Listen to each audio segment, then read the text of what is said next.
Merci beaucoup. Thank you very much. Court officer, could you please call the case? Thank you, Madam President. Your Honours. The situation in the Republic of the Philippines case, the prosecutor versus Mr. Rodrigo Roa Duterte. Case number ICC 0121 0125. And we are in open session. Merci beaucoup. Thank you very much. I will now ask the parties to introduce themselves, starting with the Office of the Prosecutor. Please pause before speaking and speak slowly to allow the interpreters to interpret appropriately. May I ask you to introduce yourself and to confirm whether the list of your staff that I received prior to the hearing is correct, Mr. Prosecutor? President, Your Honours, good morning. The list is correct. Once again, Deputy Prosecutor Manjay Niang to my left, trial lawyer Edward Jeremy behind us, trial lawyer Robin Croft, international cooperation advisor Chantel Daniels, and our very able case manager Grace Go. I'm Karim Khan, the prosecutor. Merci beaucoup. Thank you very much. I now turn to the counsel for the defence of Mr. Duterte. As everyone can see, Mr. Duterte is present and is attending the hearing via video link. As Mr. Duterte made a long journey involving a considerable time difference, the Chamber authorised Mr. Duterte to follow the hearing at a distance. His counsel, however, is present with us in the courtroom. Thank you, counsel. Please introduce yourself. Good afternoon, Your Honours. I am Salvador C. Medjaldea, counsel for Rodrigo Roa Duterte. Merci beaucoup. Thank you very much. Thank you very much, counsel. I will now introduce the chamber. By my side, we have the Judge Reine Adelaide Sophie Alapini Gansu, the Vice President of the Court, and Judge Maria del Socorres Flores Liera. I am the presiding judge of the Pretrial Chamber 1 of the Court, and my name is Julia Antonella Motok.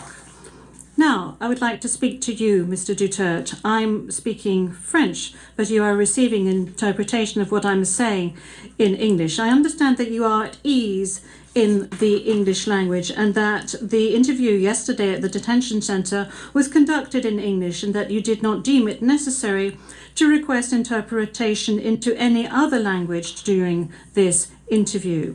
This said, I would like firstly to confirm your identity. Could you provide us with your full names, please?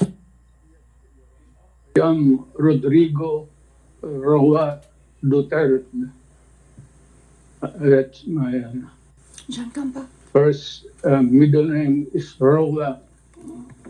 The surname is Duterte.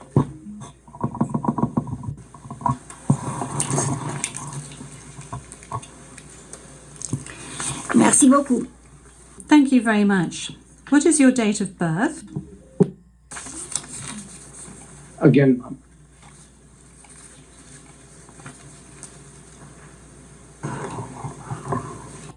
Can we request that the question be repeated? I don't think he heard it. Thank you. Repetition from the English booth. What is your date of birth? Yes, thank you very much, counsel. I was asking quite simply of Mr. Duterte what his full names were, and then I subsequently asked him what his date of birth was and what his place of birth is. Is that all right, counsel? Yep. Of course I do. My birth month day is March 28, 1945. I was born in the province of Leyte in the Philippines.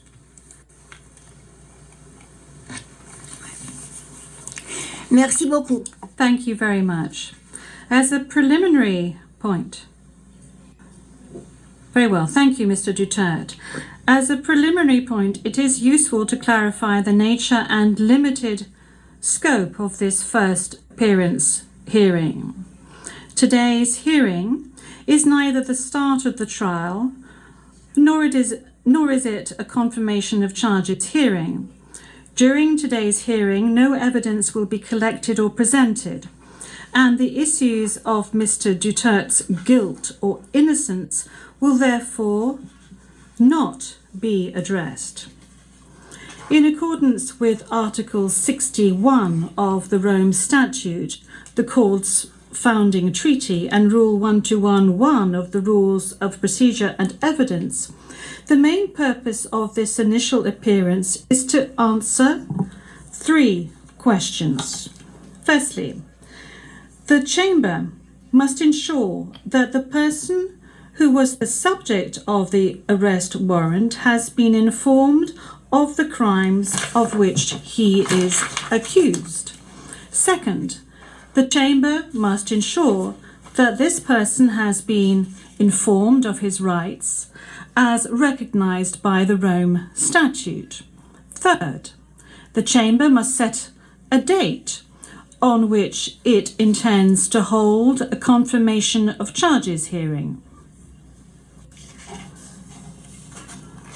The Chamber notes that your counsel, Mr. Duterte, filed 2 motions, one in relation with today's hearing, and you may be aware that these 2 motions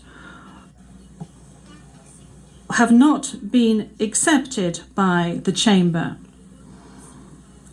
because of the nature of today's hearing.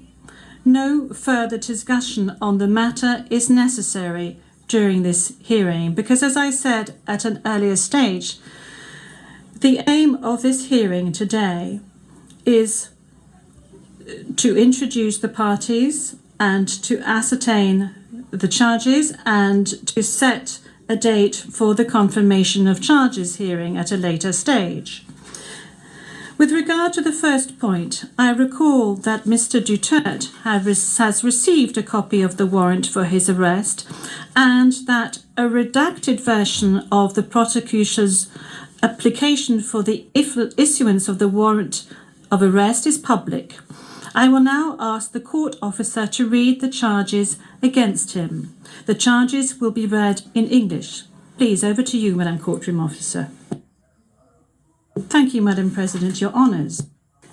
On 7 March 2025, Pre-Trial Chamber 1 concluded that there were reasonable grounds to believe that Mr. Duterte is criminally responsible pursuant to Article 25(3)(a) of the Rome Statute as an alleged indirect co-perpetrator for the crime against humanity of murder pursuant to Article 7(1)(a) of the statute as follows.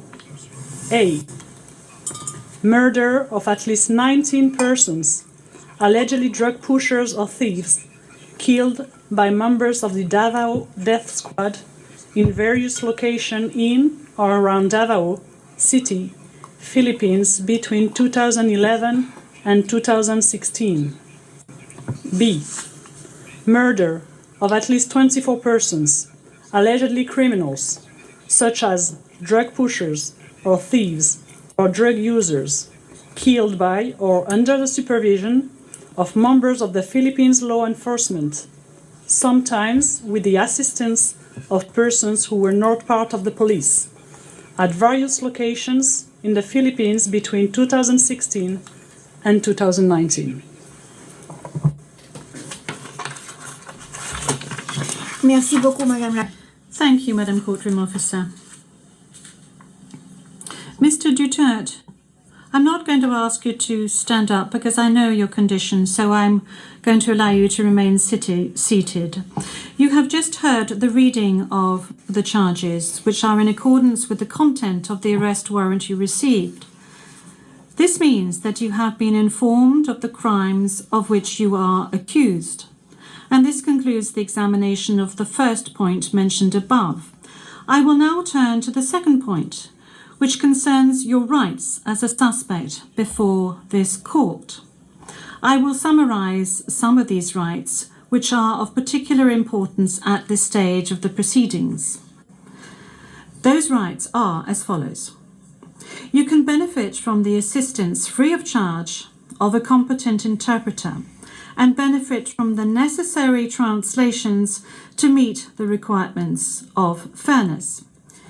You have the right to have the time and facilities necessary to prepare your defence and to communicate freely and confidentially with the counsel of your choice. You have the right to remain silent, and you cannot be forced to testify against yourself or to confess guilt. You can also make statements in your defence without taking an oath. In addition to any other disclosure provided for in the statute, the prosecutor must disclose to you, as soon as practicable, evidence in his possession or at his disposal that shows or tends to show your innocence or to mitigate your guilt, or that could undermine the credibility of the evidence against you. At the confirmation of charges hearing, you can contest the charges, challenge the evidence presented by the prosecutor, and present evidence. There will be no trial if the charges are not confirmed or if the proceedings against you are completed. You have the possibility to make an application for interim release pending trial. And finally, Mr. Duterte, you have the right to be informed as soon as possible and in detail of the nature, cause, and content of the charges in the language that you fully understand and speak. Counsel, have you understood? Yes, we're listening, ma'am.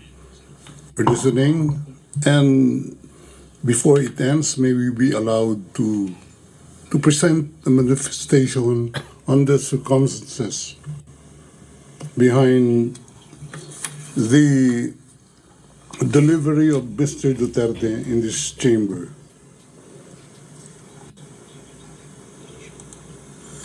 Oui, maître, je dois d'abord demander... Yes, counsel.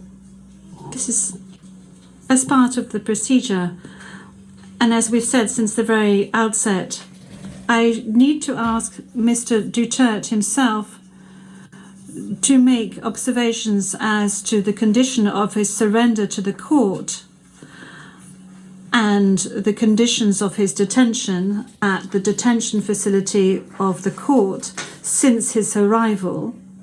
If he can please tell us these details.